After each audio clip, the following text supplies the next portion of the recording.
सीधा साधा, क्योंकि हम ही हैं असली।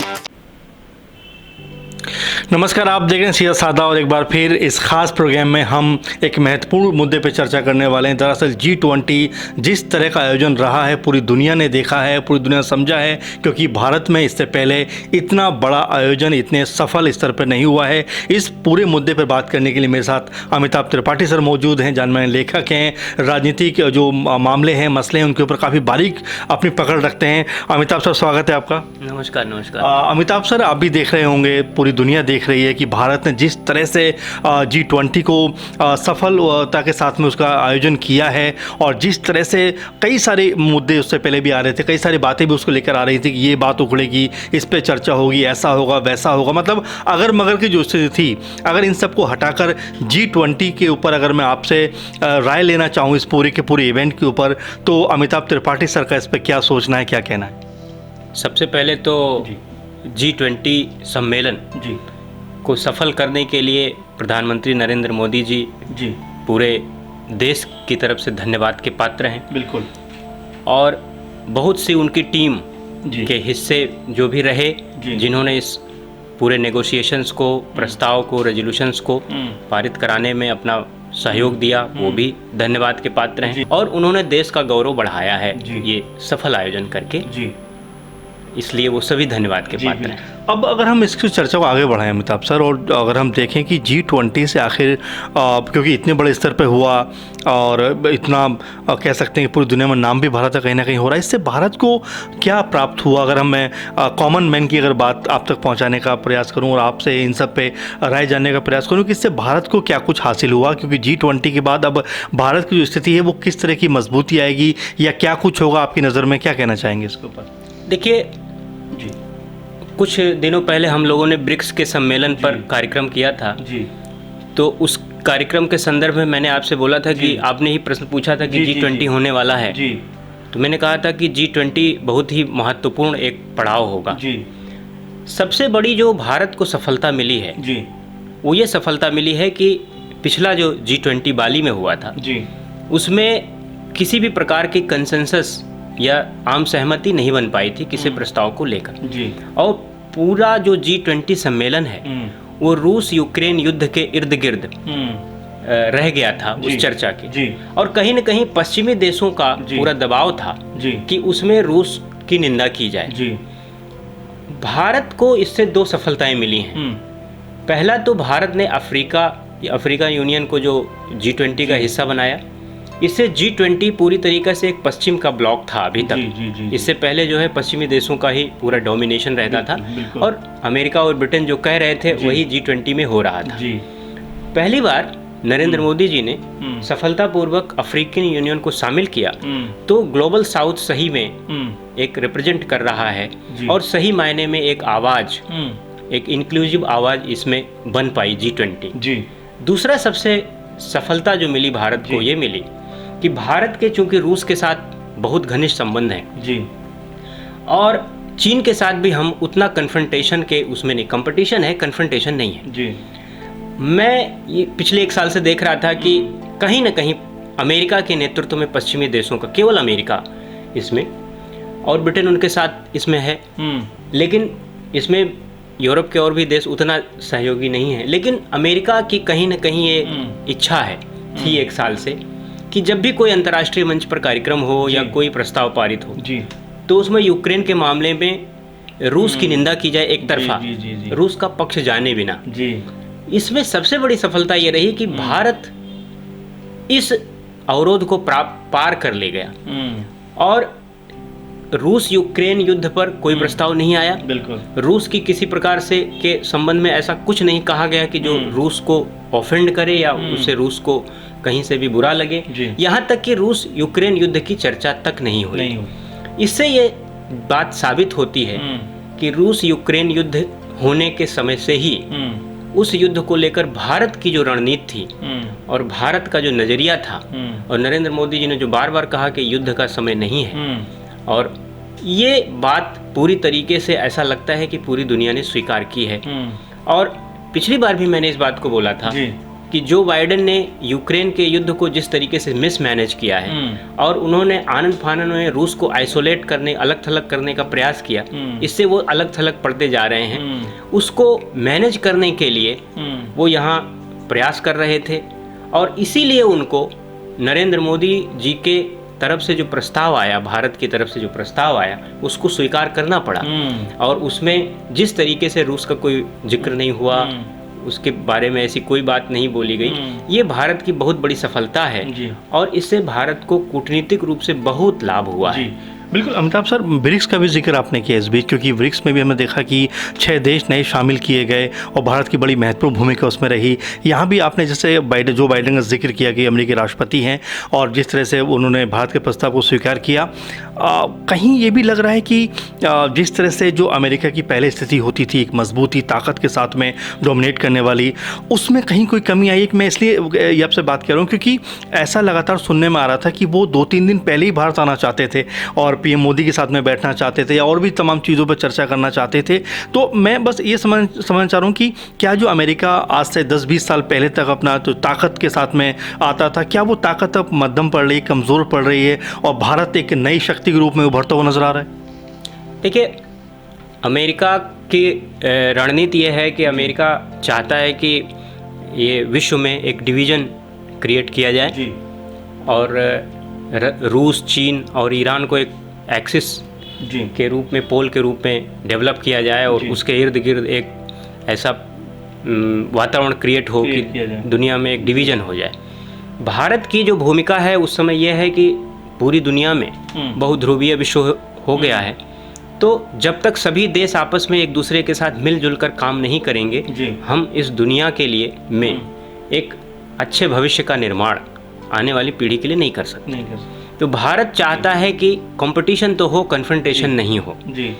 और अमेरिका की हमेशा से रणनीति ये रही है कि आप या तो हमारे साथ हैं या तो हमारे साथ नहीं हैं। लेकिन मुझे लग रहा है कि पहली बार अमेरिका को भी ये स्वीकार करना पड़ रहा है कि ये नहीं चलेगा।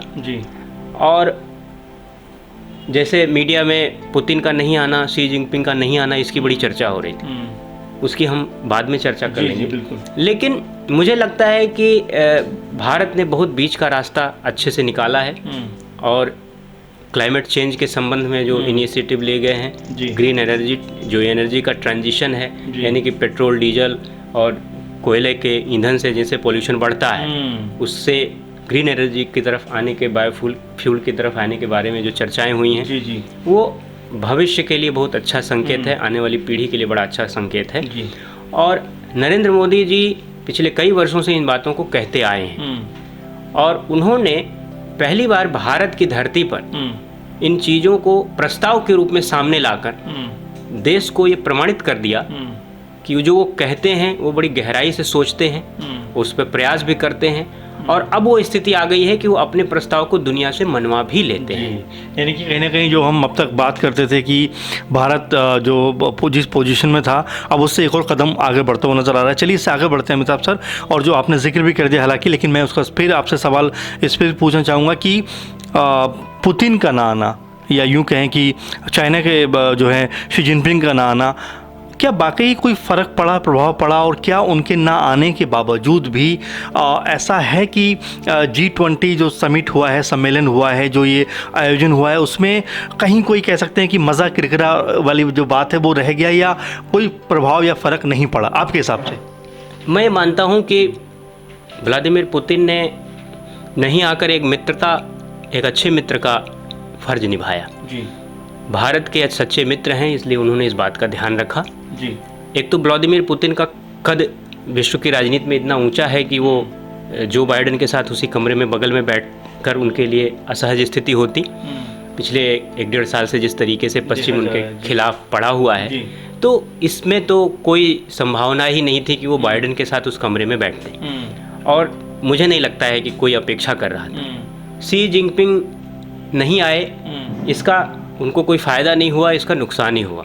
नुकसान इसलिए हुआ कि एक सकारात्मक और रचनात्मक तरीके से G20 में बहुत से प्रस्ताव पारित हुए।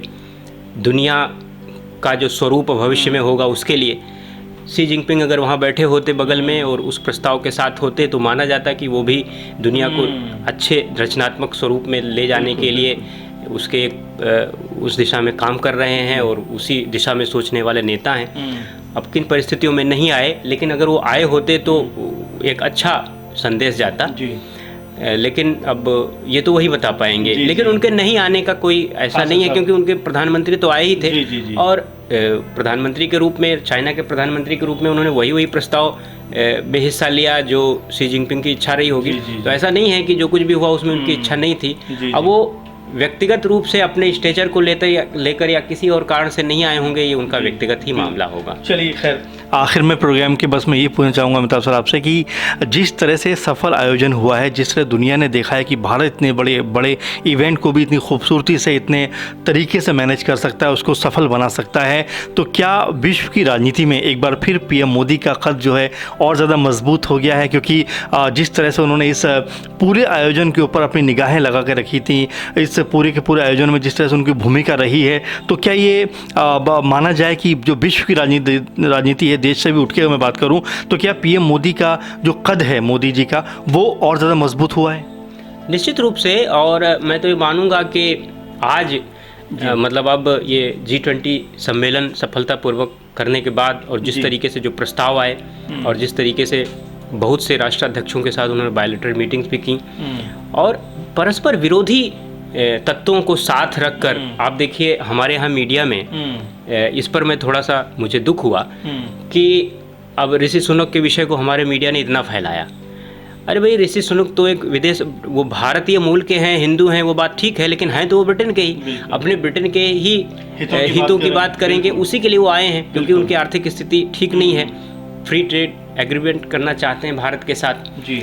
तो लेकिन जिस तरीके से उन्हीं के इर्द गिर्द मीडिया ने पूरा उनको दामाद के रूप में प्रस्तुत किया, ये थोड़ा सा इसी तरीके से जो बाइडेन को बहुत ज़्यादा माइलेज दिया गया। जबकि आप देखिए तुर्की के राष्ट्रपति आए थे, वो हमारे रणनीतिक रूप से बहुत बड़ा एक विषय था कि तुर्की के राष्ट्रपति भारत आए। जापान के थे, दक्षिण कोरिया के थे, इसी तरीके से ब्राज़ील के थे, इसी फ्रांस, जर्मनी, इटली, बहुत से ऐसे देश थे जिनको हमारे यहाँ लोगों ने महत्व नहीं दिया और वो जानने की कोशिश नहीं की कि उसका रणनीतिक महत्व भारत के लिए क्या है। बिल्कुल। इससे मुझे ऐसा लगता है अभी भी कहीं ना कहीं हमारे अंदर उपनिवेशवादी मानसिकता है। ब्रिटेन का एक प्रधानमंत्री अक्षरधाम मंदिर जाके करता है तो हमको ऐसा लगता है कि तो कहीं ना कहीं हम अभी जो गुलामी की मानसिकता से बाहर नहीं आए और जो हमारा जो संकल्प है, जो मोदी जी ने बोला है कि उपनिवेशवादी मानसिकता से बाहर आना है, उस मानसिकता से भी हमको बाहर आने की आवश्यकता है बौद्धिक रूप से। कि हमको भी, ब्रिटेन को भी, ग्रेट ब्रिटेन कहाँ रहा, वो तो लिटिल ब्रिटेन हो गया है, तो लिटिल ब्रिटेन को भी हम उसी तरीके से अभी लेकर चल रहे हैं, तो को इस तरीके से भी सोचना चाहिए। लेकिन जो आपने बात की कि कूटनीतिक रूप से और आज की जिस तरीके से कोविड के बाद यूक्रेन वाला जो विषय आया, इससे जो एक क्राइसिस के दौर में पूरी दुनिया चल रही है। बिल्कुल। और ऐसे संकट के काल में पूरी दुनिया को एक ऐसे नेतृत्व की तलाश थी कि जो पूरी दुनिया को संकटों से उबार सके और जो एक बृहत्तर संदेश है उसको सामने लाकर प्रकट कर सके। भारतीय जो दर्शन है उसमें सर्वे भवन्तु सुखिनः का जो विश्व शांति का जो दर्शन है उसको नरेंद्र मोदी जी ने साकार करके दिखाया है।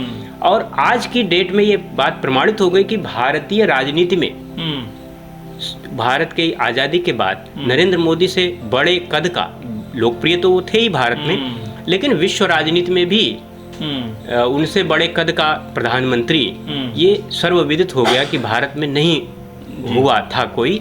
नरेंद्र मोदी जो है वो पूरी तरीके से प्रमाणित हो गए कि वही विश्व राजनीति के मामले में, डिप्लोमेटिक मामले में और दूरदृष्टि और कूटनीति के मामले में भी उनसे बेहतर प्रधानमंत्री भारत ने आज तक नहीं देखा था।